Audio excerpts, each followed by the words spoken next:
پرانے زمانے سے یہی رواج چلا آ رہا ہے۔ ادھر گھر میں چونٹیاں نظر آئیں اور ادھر بڑی بوڑھیوں نے مٹھی بھر آٹا کونوں میں ڈال دیا۔ چونٹیوں سے بھی نجات اور صدقے کی نیکی مفت میں۔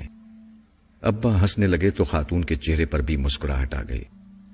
چلے میں بھی پھر آٹا ہی ٹرائی کر لیتی ہوں۔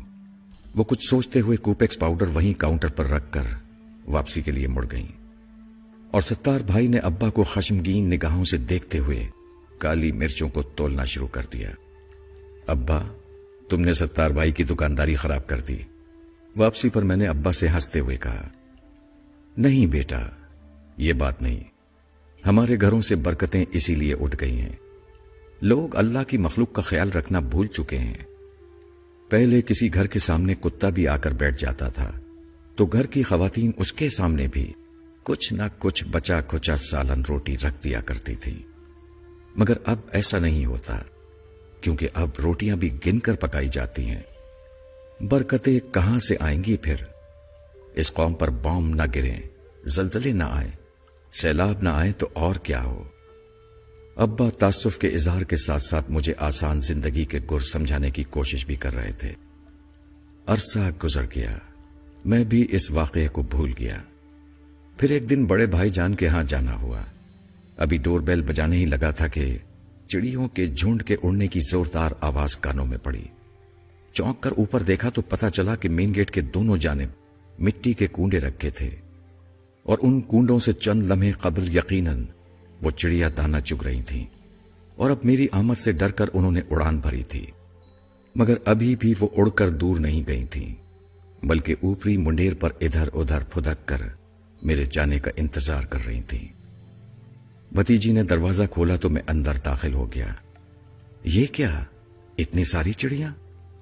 میں نے سلام کے بعد خوشگوار حیرت سے بھابھی سے پوچھا، جو کچن کی کھڑکی سے کھانا پکاتے ہوئے مجھے دیکھ کر مسکرا رہی تھی۔ تمہارے بھائی جان نے رکھے ہیں یہ کونڈے لا کر چڑیوں کے دانے کے لیے؟ وہ معنی خیز انداز میں بڑی بھتیجی کو دیکھ کر مسکرائیں تو مجھے اچنبھا سا محسوس ہوا۔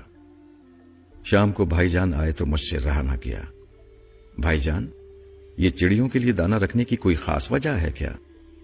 نہیں، بس ایسے ہی، اچھا ہوتا ہے، صدقہ دیتے رہنا چاہیے۔ بھائی جان نے آہستہ سے سمجھایا، یہ بہت ضروری ہوتا ہے، خصوصاً جس گھر میں بیٹیاں ہوں۔ پھر بتانے لگے کہ کسی بزرگ کے پاس ایک شخص نے آ کر بتایا کہ وہ غریب آدمی ہے اور پریشان ہے کہ اپنی جوان بیٹیوں کی شادی کس طرح کر پائے گا، کیونکہ غربت کی وجہ سے کوئی اس کی بیٹیوں سے شادی کرنے کو تیار نہیں۔ بزرگ نے مشورہ دیا کہ روز 200 بھوکوں کو کھانا کھلاؤ، تمہارا مسئلہ حل ہو جائے گا۔ غریب آدمی مارے احترام کے بزرگ کو تو کچھ نہ بول پایا، البتہ آستانے سے باہر آ کر زارو قطار رونے لگا۔ پاس سے گزرتے ہوئے کسی دانا نے پوچھا، روتے کیوں ہو؟ غریب نے جواب دیا، غربت نے پہلے ہی مار مار کر ادموا کیا ہوا ہے، اور سرکار نے فرمایا ہے کہ روز 200 بھوکوں کو کھانا کھلاؤ، تب بیٹیوں کی شادی ممکن ہوگی۔ دانا آدمی مسکرا کر بولا، بھلے آدمی، بھوکا کیا صرف انسان ہوتا ہے؟ اللہ کی مخلوق چھوٹی ہو یا بڑی، بھوک تو سب کو ستاتی ہے۔ اگر تم ایک مٹھی آٹا بھی چونٹیوں کو ڈال دو گے تو سمجھو تمہارا صدقہ ہو گیا۔ دانا آدمی تو یہ کہہ کر اپنی راہ چل دیا، اور غریب اپنی ناقص عقل پر ہنستے ہوئے اپنے گھر کو چلا۔ کچھ عرصے بعد ہی صدقے کی برکت سے نہ صرف وہ اپنی بیٹیوں کے فرائض سے سبکدوش ہوا، بلکہ گھر میں بھی خوشحالی آ گئی۔ بھائی جان جس وقت یہ واقعہ ہم کو سنا رہے تھے، مجھے ابا کی مٹھی بھر آٹے والی بات یاد آ رہی تھی۔ میں نے آنے والے دنوں میں دیکھا کہ بھائی جان نے اپنی چاروں بیٹیوں کی شادیاں ان کی صحیح عمر میں بالکل درست موقع پر کر دیں۔ شاید اسی لیے جب میں نے اپنا گھر لیا تو سب سے پہلے اپنے دروازے کے پاس چڑیوں کے لیے دانہ رکھ دیا۔ کئی بار گھر بدلا، ہر بار یہ چڑیا، کبوتر اور کوے میرے رزق کی آسانیوں کا سبب بنتے رہے۔ بیماریاں بھی آئیں، پریشانیوں نے بھی گھیرا تنگ کرنے کی کوشش کی، مگر ہمیشہ یہ پرندے مجھے آسرا دیتے رہے۔ ان مال اسر یسرا کے معنی سمجھاتے رہے، اللہ رب العزت کی بڑائی کا یقین دلاتے رہے۔ الحمدللہ سما الحمدللہ۔ میں نے آج تک اپنے بچوں کا بہتا خون نہیں دیکھا، انہیں کسی تکلیف سے تڑپتے نہیں دیکھا۔ ایک وقت ایسا بھی آیا جب میرے گھر کا سب سے بڑا مسئلہ یہ تھا کہ ہماری مرغی کڑک ہو جانے کے باوجود انڈوں پر کیوں نہیں بیٹھ رہی ہے، اور یہ وہ دور تھا جب میرا گھر کبوتروں والا گھر کے نام سے مشہور ہو چکا تھا۔